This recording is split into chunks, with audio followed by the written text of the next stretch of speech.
Imagine being born as a prince, next in line to become the king to one of the largest and the most powerful empires in South India, just for your own uncle to come around and take it all away from you. Now, most people in this situation would just be forgotten and fade away in the pages of history.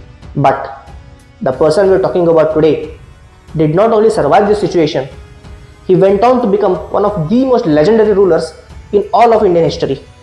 His impact is felt to this day in this subcontinent. Today we're talking about Immadi Pulakeshi or Pulakeshin II. Hi folks, I'm Vishnu. Welcome back to Empires in Stone. In 597 CE, Kirtivarman I, the great conqueror of the Chalukyas, passed away. And when he passed away, he left behind a massive empire. And unfortunately, with that empire, he left behind a succession crisis. Now, why was there a succession crisis? You see, when Kirtivarman passed away, he had 4 young kids. Eldest among them was Eraya. This became the root of the problem. Eraya was too young to be crowned the king. So, the Chalukyan court decided instead of making Eraya the king, they would make his uncle, the brother of Kirtivarman I, Mangalesha, the emperor. And Mangalesha became the emperor under one condition.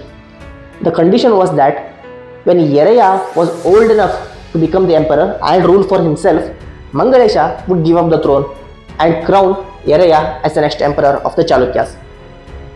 And hence, Mangalesha became the emperor. He was quite the able emperor too. As soon as he became emperor, he faced a rebellion. This rebellion was led by Swami Raja. Swami Raja was a governor of the Chalukyas who was tasked with ruling and administrating the Konkan region in modern day Maharashtra. This region was very important and vital to the Chalukyan Empire, as we have discussed in our previous episode. The ports of this region brought in massive amounts of revenue for the Chalukyas. So, when the governor of this region rebelled, it was very important that Mangalesha take some decisive action, and that is exactly what Mangalesha did. He went ahead and completely crushed Swami Raja. Just like his brother had done, he also undertook a naval invasion to do this. After crushing Swami Raja, Mangalesha set his sights towards central India. In this region, a very old, deeply entrenched power named the Kalachuris was ruling. Mangalesha went on a war with this power. He completely defeated and annihilated them. Now, if Mangalesha's story had ended right here, he would have gone down as one of the greatest rulers of the Chalukyas and the Carnatic people. But the story takes a different turn from here. You see, the time had arrived for Eraya to become the king and the emperor of the Chalukyas. And he asked to be crowned the emperor, as was his right. But Mangalesha straight up refuses him and says no. Not only does he refuse him, he also goes 2 steps further. He says and he declares that the throne was his, and after him, his own son would become the emperor, not Eraya. And to ensure this, he sent away Eraya into exile. And for those wondering what is exile, it's basically pushing away some person outside their own, outside the empire, basically vanvas of some sort, the vanvas from Ramayana and Mahabharata. And just like that, Eraya had lost everything. He was next in line to become the emperor, and now suddenly he was a nobody. Most people in this situation would just give up and accept their fate. But Eraya wasn't such a man. He was an ambitious person. So he started seeking refuge from the neighboring kingdoms. And one of these neighbors, the Banas, who ruled the modern day region of Kolar, gave him this refuge. He went on and stayed with the Banas, and he did not sit idle. He started forming diplomatic relations with other kings, nobles and powerful people around him. And by doing this, he started building a small army of his own.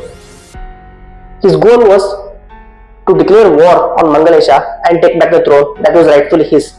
Mangalesha got wind of this. He heard that Eraya was building an army and was planning a massive rebellion to overthrow him. So Mangalesha decided to nip this issue in the bud, to end this problem before it became something massive. And he took his own army and marched towards Eraya. Eraya also heard that Mangalesha was marching towards him with a massive army just to crush him. So, what did Eraya do? He could have hidden away in a fort, let his army do the fighting, and see what happens from a distance and stayed safe. But he didn't do this. He took his army and led them straight towards Mangalesha. He marched on and met Mangalesha in a place called Elipattu-Simbige, and a massive war ensued. In this war, Eraya, with his brilliant tactic and leadership, overcame Mangalesha and killed him. Mangalesha died in the battlefield. As I said, if Mangalesha's story had ended earlier, he could have been, a great figure in Indian history. But by doing this little adventure of greed, of power hungriness, he completely ruined the name of himself. Now, anyway, Eraya was victorious in the battle of Elipattu-Simbige, and he took command of both the armies, his own army and Mangalesha's army, and marched towards the capital of the Chalukyas. The capital was Vatapi. In the year 609, Eraya crowned himself the emperor of the Chalukyas in Pattadakallu, and he took his grandfather's name, which was Pulakeshi. This is how Eraya became Pulakeshin II, or as more popularly he is known, Immadi Pulakeshi. Now that he had become the emperor, he faced his first problem or first crisis very quickly. Just as he became the emperor, he was in a crisis. Now, what was this crisis?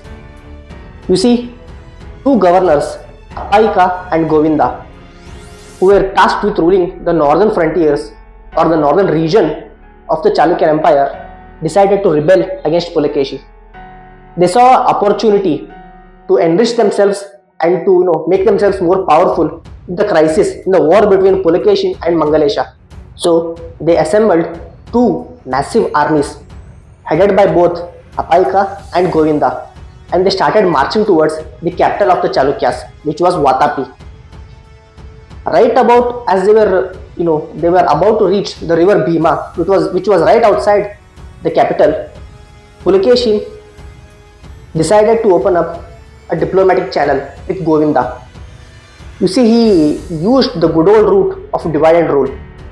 He divided Apaika and Govinda. He started negotiating with Govinda, and he promised him some unknown riches and lands, wealth. We don't exactly know what he promised him. What we do know is Govinda decided to turn back and walk away with his army. Apaika was left alone in the field of battle. He did have an army, but his strength was massively reduced by Govinda walking away. Just by doing this small diplomatic maneuver, Pulakeshin had successfully neutralized another potential civil war in the Chalukyan Empire. And this proved Pulakeshin wasn't just a battlefield tactician. He was also a sound diplomat. He had what it takes to be a great emperor, and he was provided with many other opportunities to prove his worth. Just like Apaika and Govinda had seen an opportunity in the crisis, other southern vassals of the Chalukyan kingdom had also seen an opportunity. Primarily the Kadambas, the good old rivals of the Chalukyas. You see, Kadambas had also rebelled against the Chalukyan throne, the Chalukyan authority. And just like his father Kirtivarman had done, Pulakeshin also marched straight into the capital of the Kadambas. He marched his army into Banavasi, and just like his father, he completely annihilated the Kadambas. But unlike his father, after the war, he did not leave any authority or power with the Kadambas.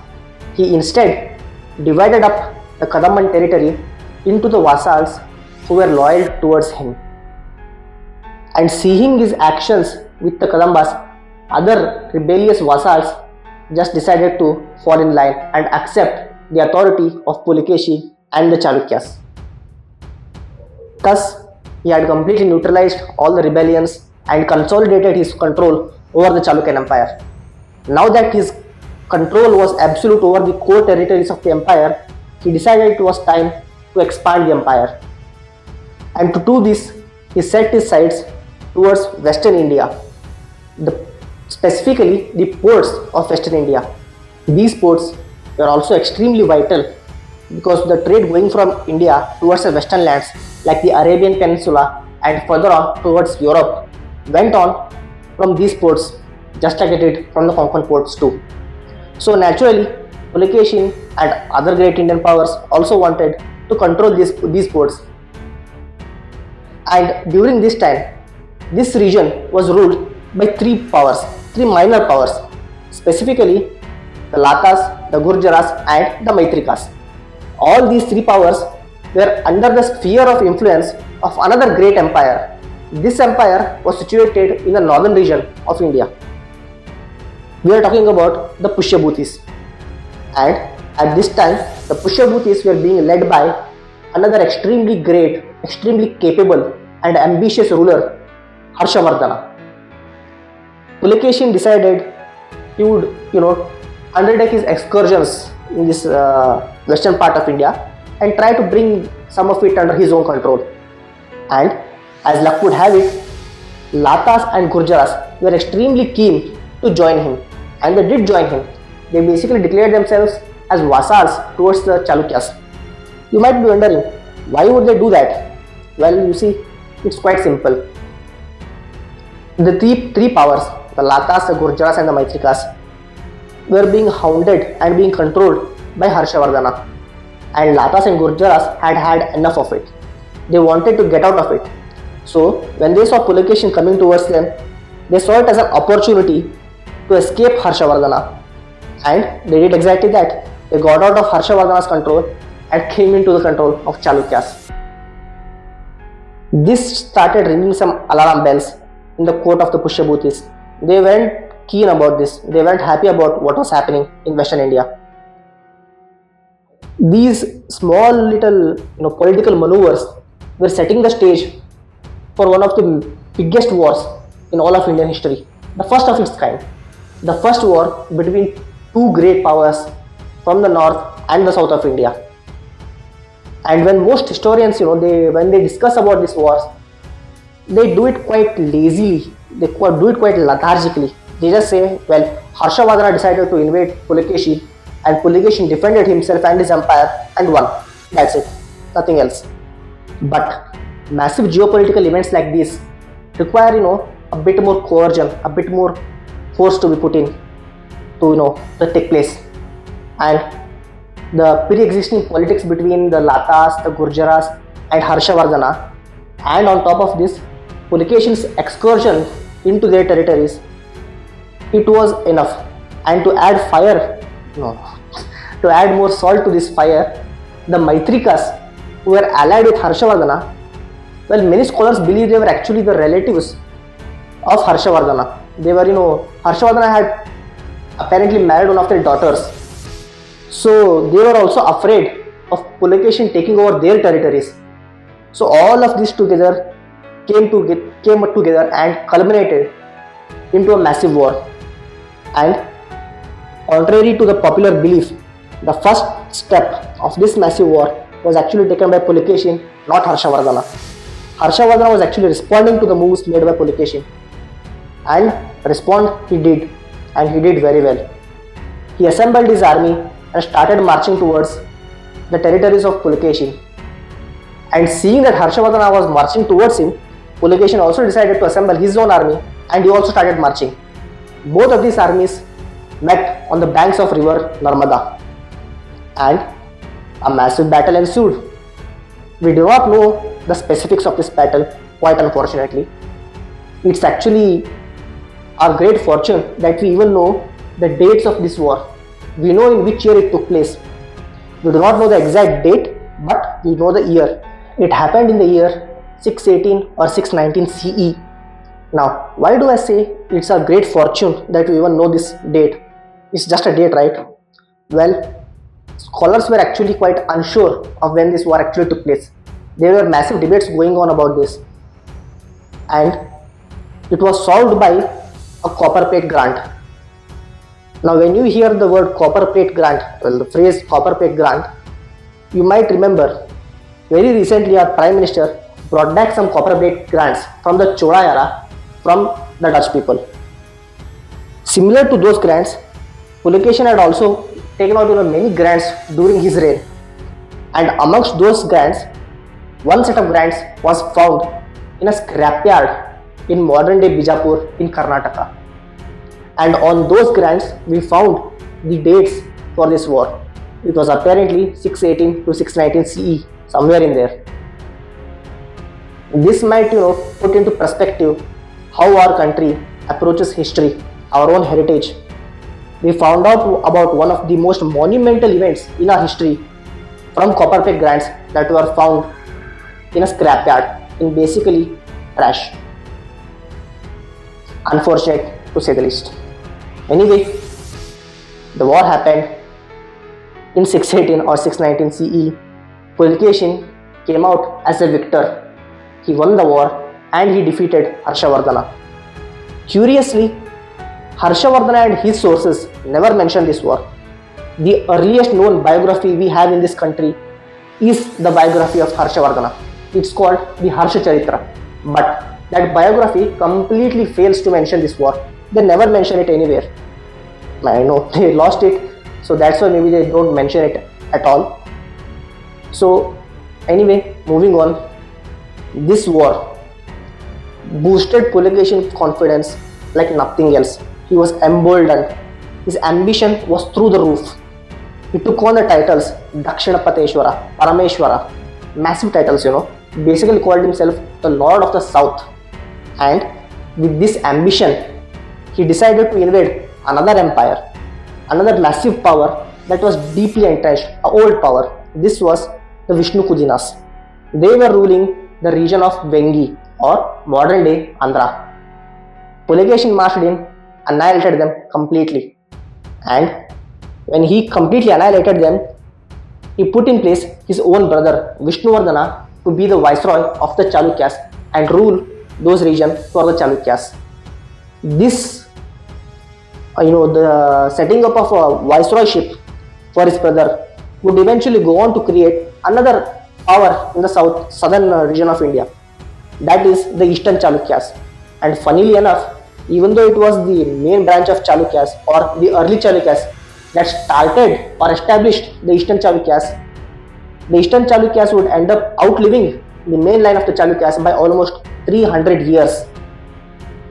So this was the story of the incredible, monumental, meteoric rise of Pulakeshin II. He was born with everything, lost everything, took back what was his, and built one of the most grandest empires in all of Indian history. But by doing all this, he became a bit too big for his own self, and the confidence that he got from this would eventually lead to his downfall, and it would lead to him losing everything once again. We're going to learn about that in the next episode. Until then, stay curious. Bye.